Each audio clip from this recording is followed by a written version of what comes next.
आज भारत दुनिया के सबसे तेजी से बढ़े डोमेस्टिक एविएशन मार्केट में शामिल है। हमारा डोमेस्टिक मार्केट अब दुनिया में तीसरा सबसे बड़ा मार्केट है। आज भारत के लोगों का एस्पिरेशंस एक नए आसमान पर है।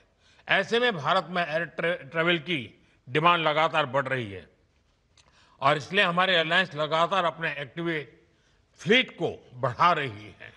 भारत की एयरलाइन कंपनियों ने 1500 से ज्यादा नए एयरक्राफ्ट का ऑर्डर दिया है। साथियों, भारत के एविएशन सेक्टर में तेज एक्सपेंशन से के चलते maintenance, repair and overhaul MRO की सुविधाओं की जरूरतें भी बढ़ रही है। हमारा 85% एमआरओ का काम देश के बाहर होता रहा है। इससे खर्च बढ़ता था, समय ज्यादा लगता था और एयरक्राफ्ट लंबे समय तक ग्राउंडेड रहते थे। ये स्थिति भारत जैसे विशाल एविएशन मार्केट के लिए ठीक नहीं थी। इसलिए आज भारत सरकार देश के दुनिया के एक बड़े एमआरओ केंद्र के रूप में विकसित कर रही है। अब पहली बार देश में एक global OEM deep level servicing की सुविधा स्थापित कर रहा है। साथियों, साफरान की ग्लोबल ट्रेनिंग, नॉलेज ट्रांसफर और भारत के इंस्टीट्यूशंस के साथ साझेदारी, इससे देश में एक ऐसी वर्कफोर्स तैयार होगी जो आने वाले वर्षों में पूरे एमआरओ इकोसिस्टम को नई गति, नई दिशा देगी। इस फैसिलिटी से देश के दक्षिण भारत के नौजवानों के लिए रोजगार के अनेक अवसर बढ़ेंगे और हम सिर्फ एविएशन एमआरओ तक सीमित नहीं रहना चाहते।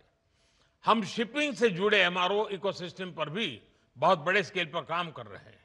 साथियों, हम हर सेक्टर में डिजाइन इन इंडिया को भी बड़े पैमाने पर प्रमोट कर रहे हैं। मैं साफरान की टीम से आग्रह करूंगा कि आप भारत में एयरक्राफ्ट इंजन और कंपोनेंट डिजाइन की संभावनाओं को भी एक्सप्लोर करें। इसमें एमएसएमईज का हमारा बहुत बड़ा नेटवर्क और हमारा युवा टैलेंट पूल आपको बहुत मदद करेगा। साफरान एरोस्पेस प्रोपल्शन सिस्टम पर बड़े स्तर पर काम करता है। मैं चाहूंगा कि आप प्रोपल्शन डिजाइन और मैन्युफैक्चरिंग के लिए भी भारत के टैलेंट और अवसरों का उपयोग करें। फ्रेंड्स, आज का भारत सिर्फ बड़े सपने नहीं देख रहा, भारत बड़े फैसले ले रहा है और उनसे भी बड़ी उपलब्धियां हासिल कर रहा है। We are dreaming big, doing bigger and delivering best. और भारत का बहुत जोर ईज ऑफ डूइंग बिजनेस पर है। साथियों, ग्लोबल इन्वेस्टमेंट और ग्लोबल इंडस्ट्रीज को आकर्षित करने के लिए हमने स्वतंत्र भारत के कुछ सबसे बड़े रिफॉर्म्स किए हैं। पहला, हमने अर्थव्यवस्था के दरवाजे खोले। दूसरा, हमने अपनी फंडामेंटल्स को और मजबूत किया। तीसरा, हमने बिजनेस को आसान बनाया। साथियों, आज अधिकांश सेक्टर्स में 100% एफडीआई ऑटोमेटिक रूट से संभव है। डिफेंस जैसे सेक्टर जहां पहले प्राइवेट सेक्टर को जगह नहीं थी, वहां भी 74% तक एफडीआई ऑटोमेटिक रूट से खोल दिया गया है। स्पेस सेक्टर में भी बड़ी अप्रोच अपनाई गई है और इन कदमों ने दुनिया को साफ संदेश दिया है, India welcomes investment, India welcomes innovation. Production link incentive schemes ने ग्लोबल मैन्युफैक्चरर्स को मेक इन इंडिया की ओर आकर्षित किया है। बीते 11 साल में 40,000 से अधिक कंप्लायंसेस हमने कम किए हैं। भारत ने बिजनेस से जुड़े सैकड़ों प्रावधानों को डिक्रिमिनलाइज किया है।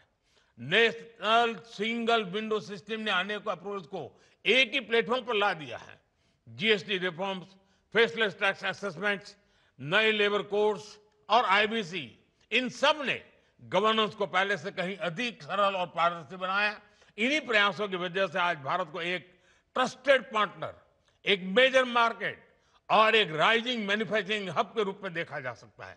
साथियों, भारत के पास तेज ग्रोथ है, स्थिर सरकार है, रिफॉर्म से जुड़ा माइंडसेट है, बहुत बड़ा यंग टैलेंट पूल है, एक विशाल डोमेस्टिक मार्केट है और सबसे खास बात, भारत में निवेश करने वालों के लिए हम सिर्फ इन्वेस्टर नहीं बल्कि को क्रिएटर मानते हैं। हम उन्हें विकसित भारत की जर्नी के स्टेक होल्डर मानते हैं। इसलिए मैं सभी इन्वेस्टर्स से कहूंगा, India is proving why betting on India is the smartest business decision of this decade. एक बार फिर आप सभी को इस आधुनिक एमआरओ फैसिलिटी के लिए मैं बहुत बहुत बधाई देता हूं। बहुत बहुत धन्यवाद। मेरी समय की सीमा है, मैं आपकी इजाजत लेता हूं। बहुत बहुत धन्यवाद।